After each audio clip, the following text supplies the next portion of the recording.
Hello guys, this is Modest Major here, bringing you some commentary over some 20 and 2 abandoned Infinity Slayer gameplay. This is a pretty respectable gameplay against not the most respectable players. You know what to expect from the Modest Major. It's not exactly comparable to my last game where I showed you the 1v1 versus Crossman, where I pretty much got annihilated. This game was playing with Genesis Rider and two of his friends against some lower level players.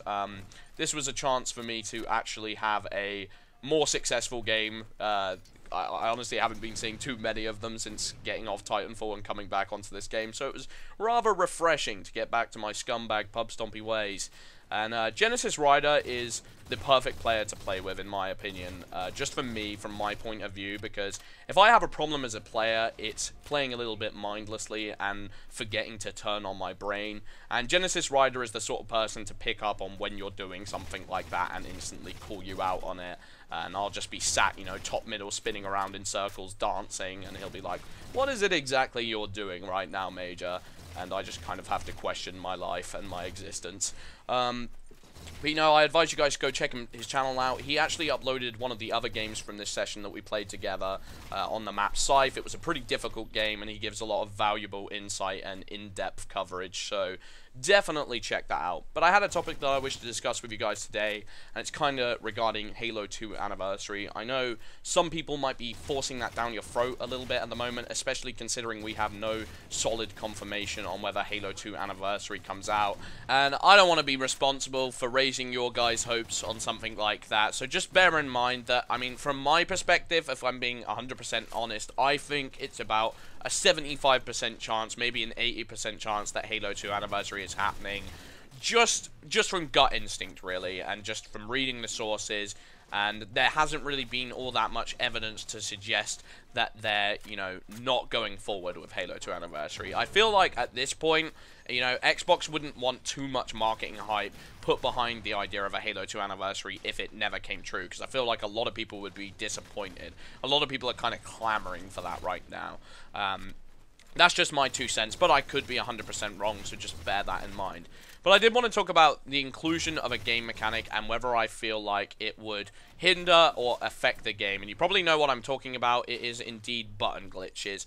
And to a larger extent, the glitches including stuff like super bouncing as well. I know Saucy covered it in one of his more recent videos, and I kind of have a different take on the subject, and you guys can agree and disagree with me, depending on how you feel. Now, going into the argument, the first thing that usually crops up if you're looking on forums or if you're looking on Skype, you're talking to friends, one of the things that pops up is, we want it to be faithful to Halo 2. Halo 2 had a fantastic multiplayer, arguably one of the best in the series, and it needs to have a faithful recreation. We kind of missed that in Combat Evolved, I personally have a personal stake in that myself. Combat Evolved was one of my favorite of the Halo games. It was the game that got me into the series. That's when I started playing, and I was truthfully really looking forward to the multiplayer remake. I've got a lot of nostalgia for that series, and even when they made the change from 3-shot pistol to 4-shot pistol, that took a lot of time to adjust to. I was a really big fan of the pistol and the way in which it worked in matchmaking, the fact that it didn't have too much auto aim and it was a pretty darn skillful weapon to use. It felt like the better player won a lot of the times. And I was kind of really looking forward to the multiplayer, and to see that not really come into fruition and made on a Halo Reach engine was disappointing. So I understand why people want this, almost identical game to the original game, because that's what they signed up for. They didn't sign up for Halo 4, with Halo 2 game mechanics. They didn't sign up for Halo Reach with Halo 1 mechanics. They want a faithful recreation that gives them the nostalgia from the series that they want. The thing is with button glitches is, I understand where people are coming from when they say they want them, and this probably applies to super bouncing more so than button glitches, in the fact that, it was fun back then when Halo 2 was kind of a microcosm in terms of the entertainment industry in general, at least in comparison to what we see now. Obviously, I know that Halo 2 had huge numbers and it was a extremely popular game, but I still feel like that society in general, the internet, was not necessarily as wised up as they are now. Social media doesn't travel as far. There's a lot more, word of mouth spreads a lot faster, I feel like.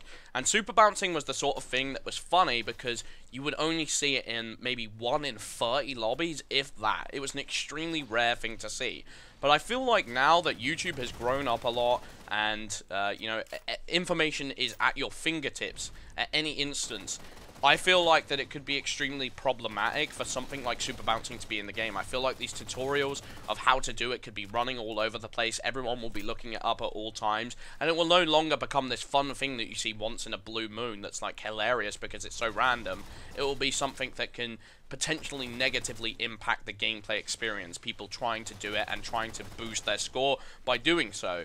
You know, especially with the huge momentum that competitive gaming has at the moment, it feels like, you know, people would be trying to exploit any possible angle they can. In a game like Halo, where it's extremely difficult to win the game, a lot of players want to find whatever they can to even the playing field. And it feels like stuff like super bouncing and button glitching could take this to the next level and could become a very frustrating game mechanic.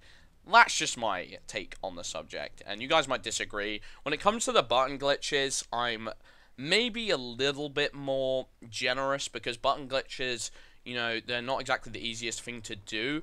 But as Saucy mentioned in his video, I feel like it's something that, you know, once all these gamers are trying to get to the competitive gaming, they've seen the success that people had in the Halo 2 era, the Halo 3 era, League of Legends, and the amount of money that can be made. I feel like it will become just too natural, and it will be a game where insta-kills are just far too free, far too accessible to the average player, and I don't think we should let nostalgia blur our vision. It kind of reminds me of like games like Modern Warfare 2, when a glitch would happen in that game, and people are no longer forgiving to that, because it becomes instantly frustrating. For example, on one of the games, there was a glitch where you could get inside of a rock, and it wasn't exactly the easiest thing to do.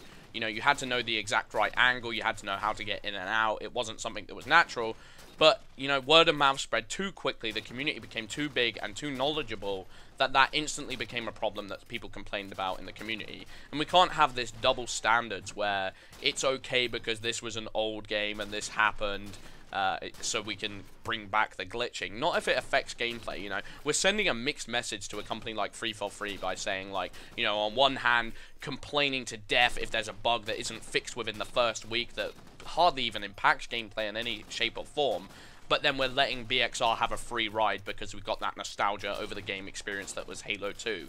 You know, getting rid of these things is not going to kill the game in any way, shape, or form.